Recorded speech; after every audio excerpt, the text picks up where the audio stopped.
Okay, thank you everyone for joining on this lovely sunny Saturday. What I'll do is I'll just kick straight off with things. Hopefully you can all hear me quite clearly and see the presentation screen. So, there we go. So, what we're going to be talking about today is 7 killer tips for a business plan, or 7 tips for a killer business plan. So, I'll go into first a little bit of detail about who I am, where I come from, and then D&T as a business, which will feed into, obviously, the expertise that I'm about to talk you all through. So I'm James Thomas. I am Commercial Manager at Dennis & Turnbull, D&T. Here we've got a few of the illustrations and different cartoon characters and things that we've done to promote individuals within our business over the last few years. So I thought it'd be quite fun to share those at the beginning. But just to give you a background of who I am, where I come from, I was a project manager for an IT company for many years. Then after that, I worked for a franchisor. So I worked as part of a franchise operations team, working with franchisees on a daily basis, making sure that they adhere to business plans and making sure that actuals are following through on what was set out and discussed with them prior to them signing up and actually starting trading in their territory. So when I came across a D&T, obviously all that experience kind of fed through to my role now, which is working in a similar fashion, but instead of working with individual franchisees, I now work with franchise brands and franchise networks, helping them through business development opportunities, which again will tie through into the services that D&T can provide. So that's kind of me in a nutshell. I'm currently commercial manager at D&T, so I head up both our business development and our marketing teams.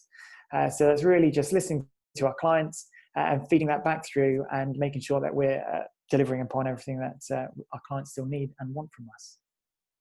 So a little bit about us as a business. This is our lovely barn in Swindon. So D&T, first and foremost, is a chartered accountants. So we have been so for best part of 20 years now. And in that time, we quickly established ourselves as a franchise specialist accountant because we found that quite often franchise businesses go off and do their own thing, get their own accountancy provider, which means you've got lots of people working on the same business concept and not able to consolidate some of that knowledge and feed it back into new franchisees. So that any franchisee comes on is going to be hitting the ground running, and it's got a relationship manager that knows and understands the business. Nowadays, we've split our business into 3 distinct arms. So we've got the funding, which is the business plan creation, which obviously we're going to be talking about today. Startup loans, asset finance. So that's really just that starting aspect of your business. Writing the business plan, acting as a broker with banks to get the best funding and startup capital for your business, which then ties through into the accountancy. So as you'd expect, your core compliance of HMRC, company formation, payroll, management accounts, and then advisory, which again is similar to what we're doing today. That's our expansion planning, virtual finance controller, exit planning, and workshops and training.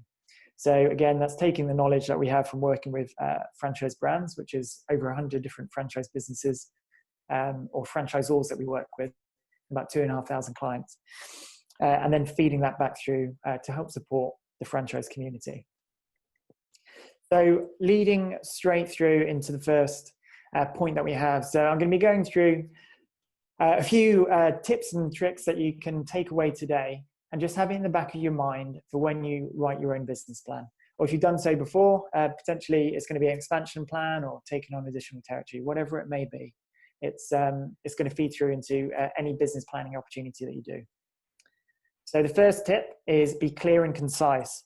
And this may sound obvious, but we've found so often that businesses try and overcomplicate what their business does, try to add too many words or make assumptions in there that they don't necessarily need to be in there. So I've got an example here of JT Coffee Limited, which is going to continue through. So this is my business in theory that we're setting up. So your key areas, your executive summary. This will appear first in your business plan and is very much your elevator pitch. Although it does appear first, it should be written last. As the name suggests, it is a summary. So it is a summary of all the assumptions, financials, marketing plans, and data that you've collected throughout the rest of the business plan. But is a quick snapshot of your business performance and your key overheads and KPIs. Then there's the marketing plan. I'm going to expand a little bit more on the marketing plan a bit later on. So I won't touch on that too much. Directors' bios. Now this is very important for any business plan that's created, and is quite often misunderstood, the importance of it, because although you may be setting up a limited company, which has obviously limited liability, but in the initial first steps of creating that business, because it has no trading history, the directors are going to be the ones that help the banks take that risk in investing in your business. And that's largely what a business plan is for, to give you good financials and a good starting block to build your business from. But also it's a justification to the bank that any investment that they put into your business is going to be paid back in turn. And it's not going to lead to any difficulties for them. And then obviously the financials. So that's going to be, again, we'll touch on that a bit later on as well. The business plan should contain equal part numbers to text. Now, what I mean by that is, again, a lot of people tend to think that the only thing that a business plan is useful for is cash flow forecast at the back of the business plan, and all the assumptions and tracking out the purely financial profit and loss data of your business. But the text elements of that, of the business plan, are almost as vital, if not more than, those numbers. Because again, it's building a picture and demonstrating to any investor or person looking to help you start their business that you're a good investment for their time. And again, we'll be touching on this throughout the rest of the tips that very much feeds into other areas. So again, part of the be clear and concise, do not fluff. Bank managers, investors read hundreds of these plans every day. So they're very much familiar with things that are in there to draw the wool over their eyes.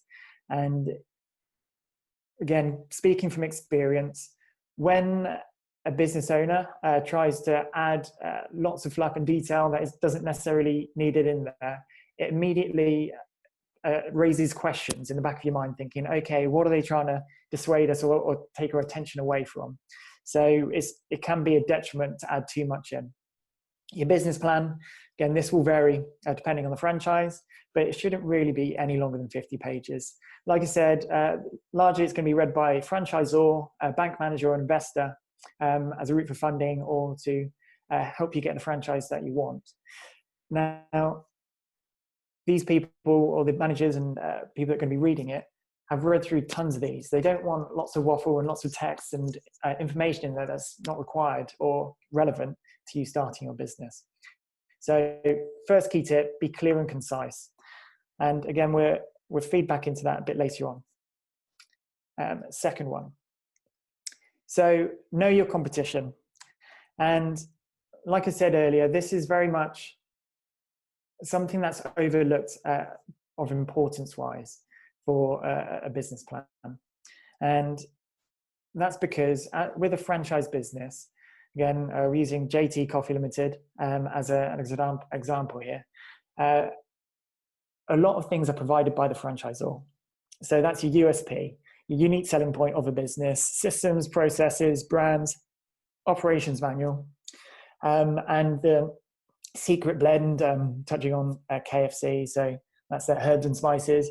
But there will be something unique and what you're buying into for any franchise brand that is going to be set up in your business plan.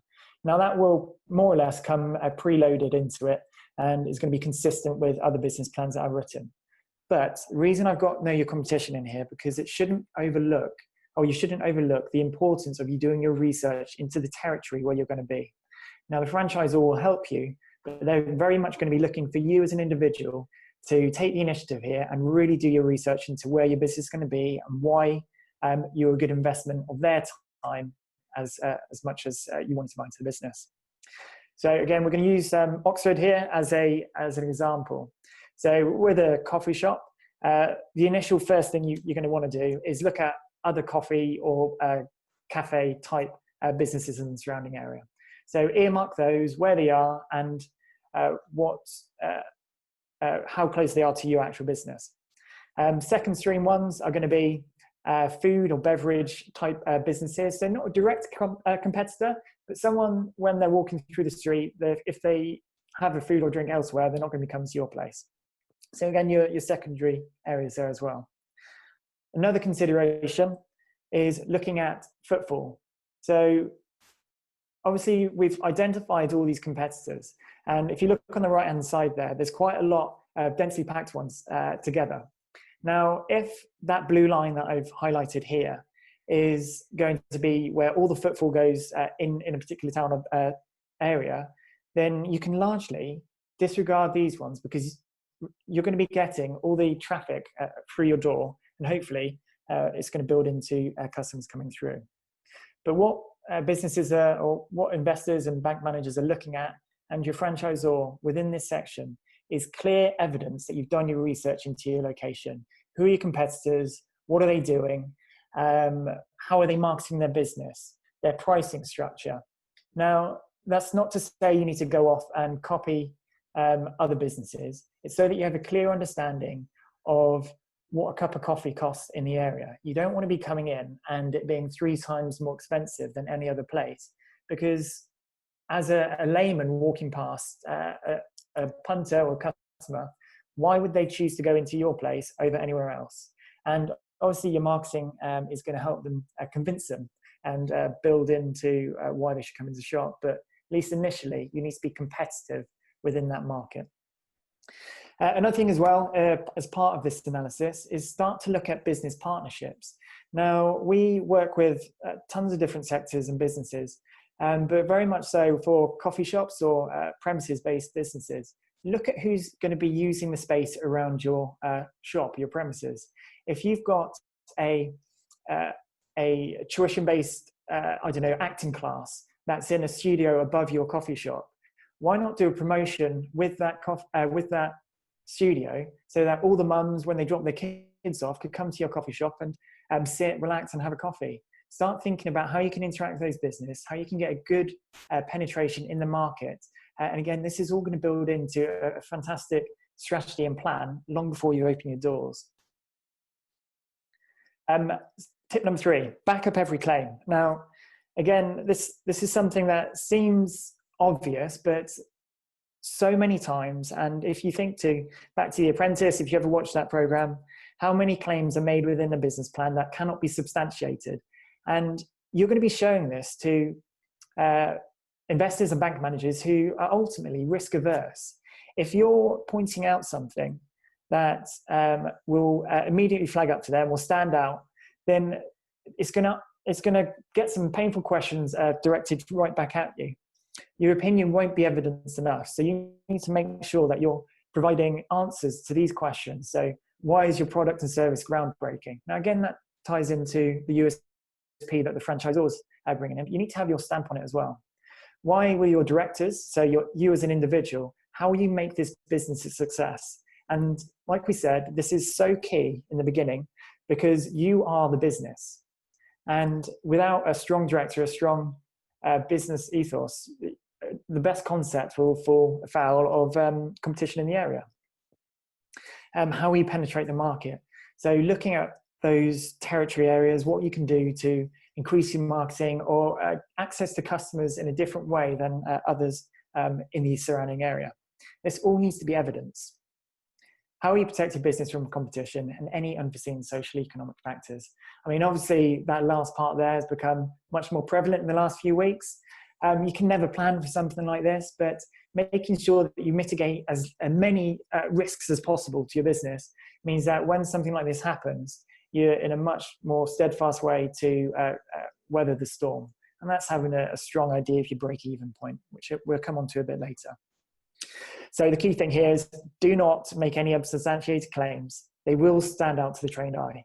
And as much as you may believe that you have to put it in there, get advice from your franchisor, have someone else look through it and make sure it reads and makes sense to somebody else as well. This is a great opportunity to use graphs. So although we said that it's words and text, numbers within a business plan, graphs clearly demonstrate how you intend to grow your business. And again, I'll touch on this a little bit later on. But when you're trying to prove the facts and figures behind your business, it's a great way to illustrate it. 4, be conservative. Now, something we see quite often, a lot of businesses will say that they are being very conservative with all their numbers, but in actuality, they're not. They want themselves to appear like they're going to be the next best thing, which is fantastic. That's exactly what you want from a business owner, but it has to be realistic. And again, we go back to a trained eye when they're looking through this. If your numbers are inflated and far beyond what are being achieved elsewhere, it's going to stand out.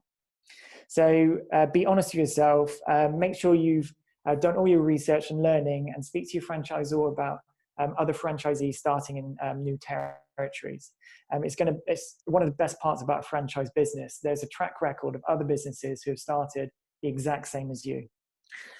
And build in contingencies to allow for unseasonal expectations. It never hurts to be above plan, but it can severely hurt your business if you're below. So key thing here is to be somewhere in the middle. You don't want to overstate your numbers. You don't want to be way below, but conservative and back it up with knowledge with previous franchisees and obviously territory information. Avoid optimistic timeframes. Now, on the surface, this may seem very similar to the previous tip, but what I mean by this is a lot of businesses will kind of expect your startup to go like this. So you have your capital at the beginning, you drop off as you're spending money to grow your business.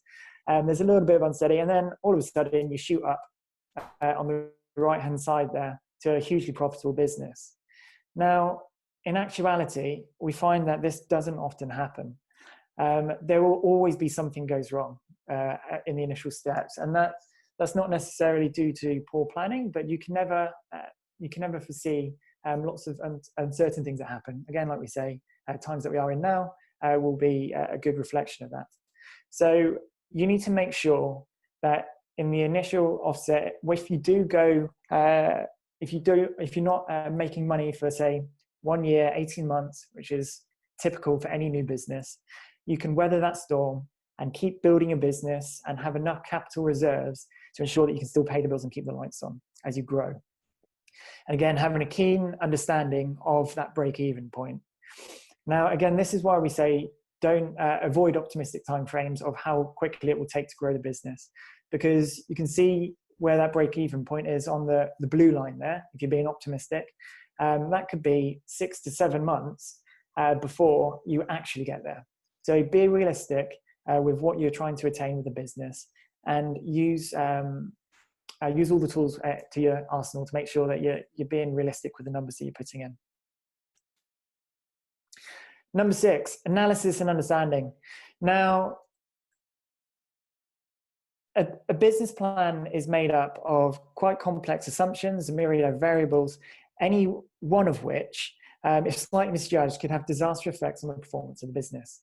Now, what I mean by analysis and understanding is if you are getting an outside professional to help you write their business plan, don't just trust that they know what they're doing, which obviously they would do, but you need to look and analyze those numbers and make sure it makes sense to your own expectations of the business.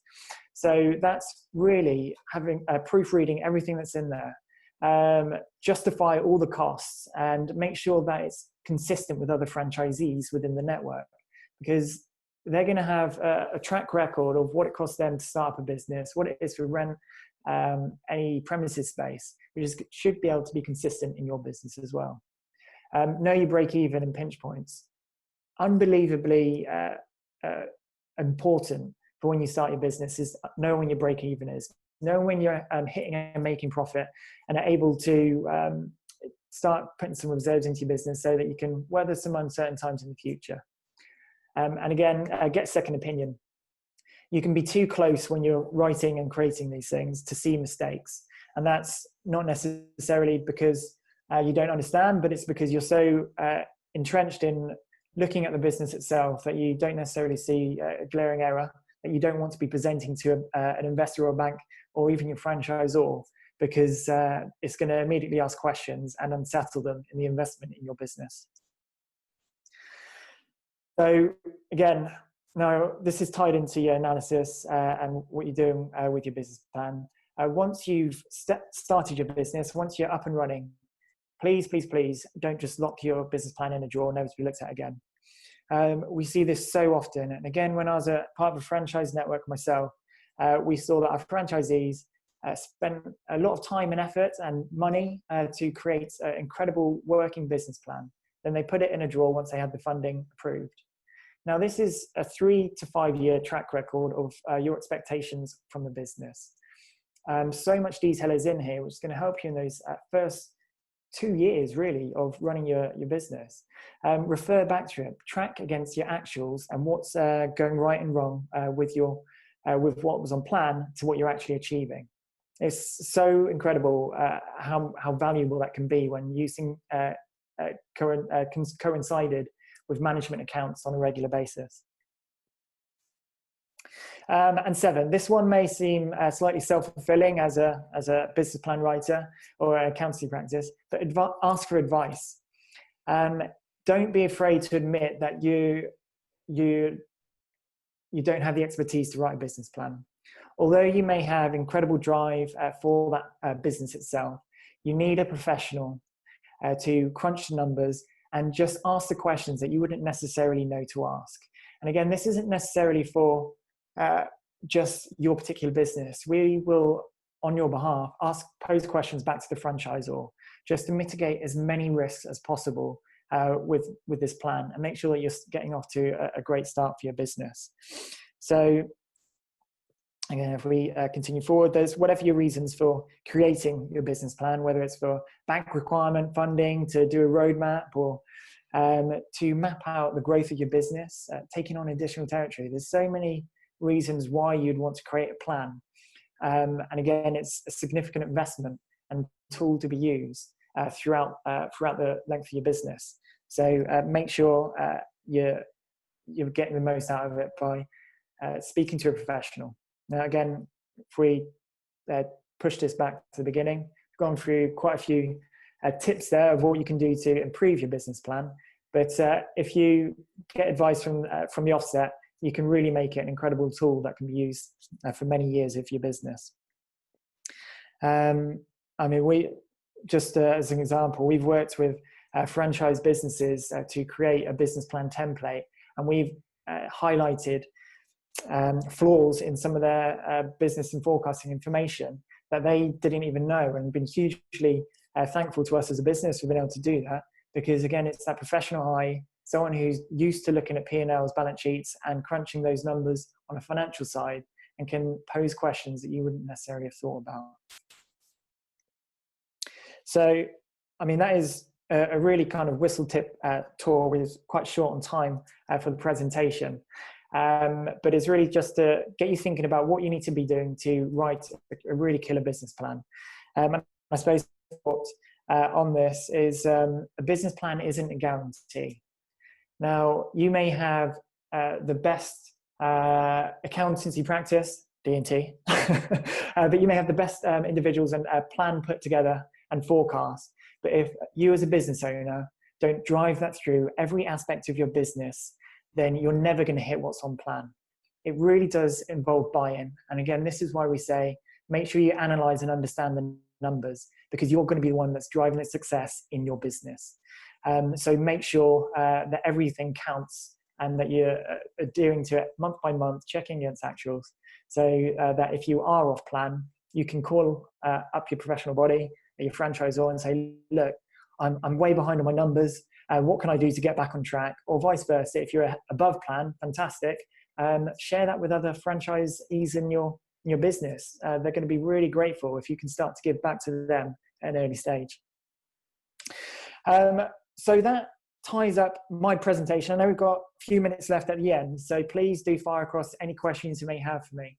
I know that's quite, like I said, quite a quick whistle-step tour of some tips for you there, but please do shout any questions that you have, or send them across in the chat. I know that we've had some through already.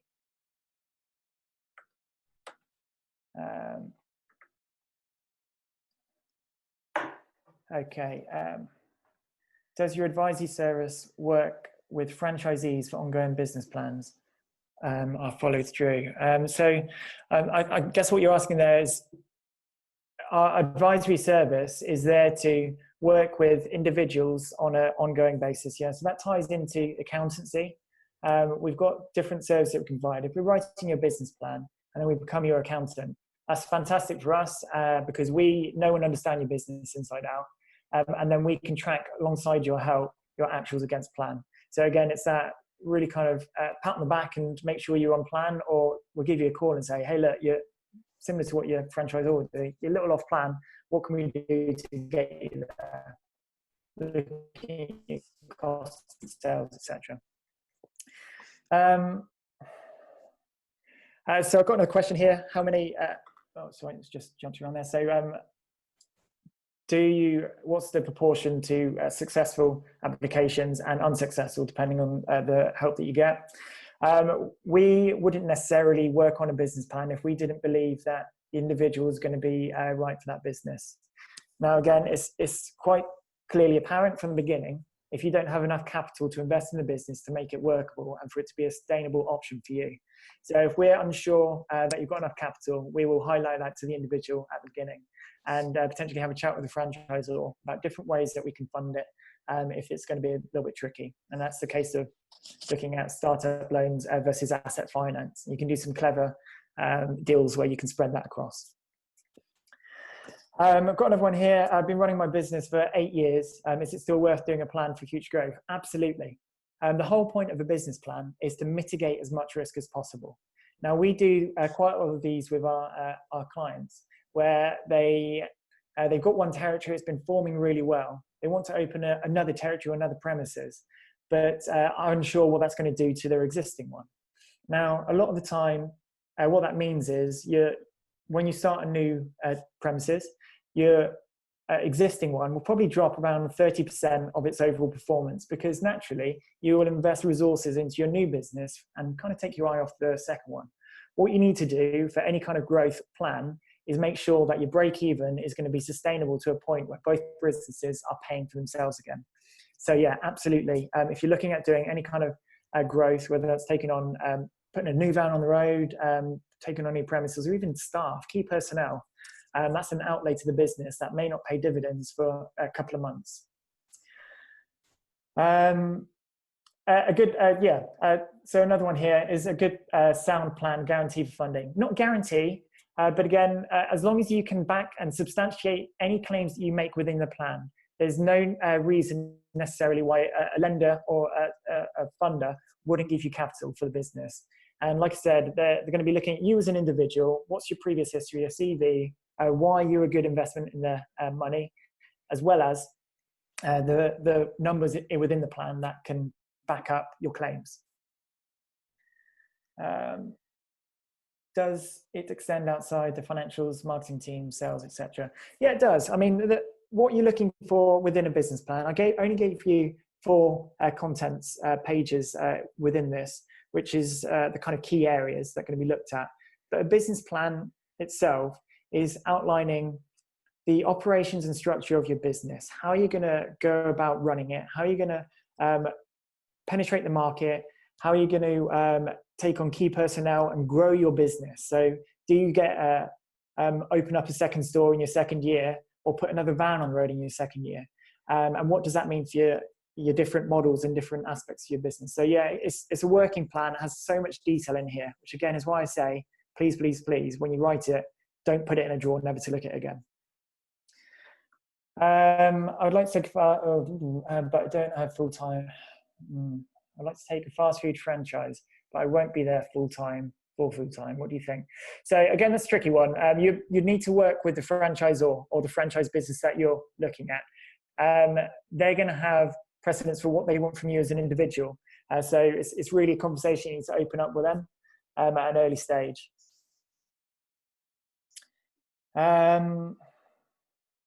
If a franchisee is happy to secure a franchise loan against a property with sufficient equity, why are banks still reluctant to lend any more than 70%? So that's actually a really good question from Danielle there. So this will be because they potentially have too much exposure to a particular franchise brand. Now, that doesn't necessarily mean a bad thing, but if, say, a bank has worked with 10, 20 of a same franchise brand, that's quite a huge capital exposure to one particular business. Now, if anything were to happen, which meant that that business went under, that's a huge amount of capital that's going to be, they're not going to be able to get back. So on the flip side, it does mean that if they have a good exposure to a business and know that they're profitable and will always pay them back, then that's when you get to the 70% that they're able to lend to you. It's very much a sliding scale depending on the franchise business. It can be 50% to 70%. I think McDonald's is even slightly higher than that now. Again, speak to your franchise owner and they'll have an idea of the lending appetite from the banks. And again, we can help out with that as well, because it's part of the broking process that we can do. How much should you invest in your business plan? Now, you don't want to be throwing thousands and thousands of pounds at it. And again, there is always the risk of, I'd say not being refused funding, because if you're working with a professional body like we are, then we would highlight to you before we do anything in your plan if we don't feel that it's going to be a successful opportunity for you. And that's again we've got a duty of care to you as a business owner. A business plan can cost anywhere from 800 up to 5,000. We tend to be around about 1,200 for any plan that we do for a business. If we've got an existing relationship set up with a franchise band, there'll be savings in there. And largely, though, to answer the question, it's incorporated in your startup costs. So again, speak to your franchise owner, or again, give me a call after this and we can have a chat about how we can help you out.